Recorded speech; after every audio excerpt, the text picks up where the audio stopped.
What's up mga ka-Big Bites? Chris Newsom, matindi ang sinabi tungkol kay Scottie Thompson. Pero bago ka sana magpatuloy sa panunood ay huwag mong kalimutang mag-subscribe sa aking YouTube channel. Wala pang inilalabas na schedule ang PBA, pero kung hindi ako nagkakamali ay sa May 17, Biyernes ay magsisimula na ang semifinals sa pagitan ng Meralco Bolts at Barangay Ginebra. Siguradong 7:30 ng gabi gaganapin yan. Maraming mga fans na ang sobrang excited mapanood ang laban na ito, dahil alam naman nating lahat kung gaano kagrabe ang rivalry ng parehong team, mula noon pa man ay talagang sila na ang madalas na naghaharap sa finals. Pero ngayong semifinals nga na best of 7 series, magiging kakaibang laban ito dahil wala si Justin Brownlee para sa Ginebra, sa 5 beses kasing nagharap sila sa finals, laging panalo ang Ginebra na may Justin Brownlee na import.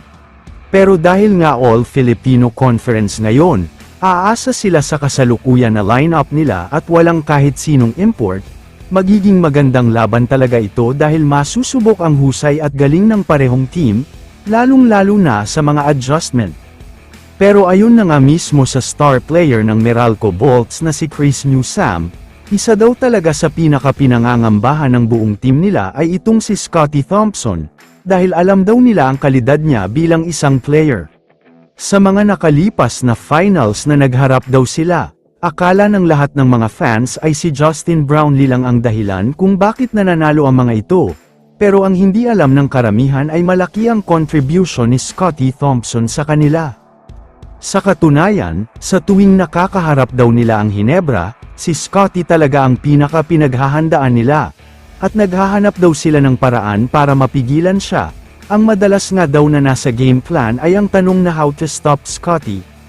Masyado daw kasing flexible at malawak ang style of play niya, yung tipong kahit magkaroon lang siya ng 2 points, bigla namang mataas ang contribution niya sa ibang bagay.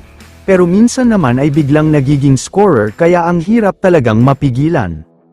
Kung gusto nga daw ng Meralco na matalo ang Ginebra, kailangan talaga silang makahanap ng paraan para mapigilan si Scottie.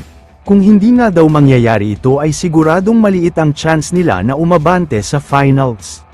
Kung tinalo nga daw nila sa elimination round ang Ginebra, ibang usapan na daw ngayon dahil nandyan na si Scottie. Noon kasi ay hindi siya naglaro kaya natambakan ang Ginebra, pero ngayon nga ay siguradong gigil makabawi ang mga ito kontra sa Meralco.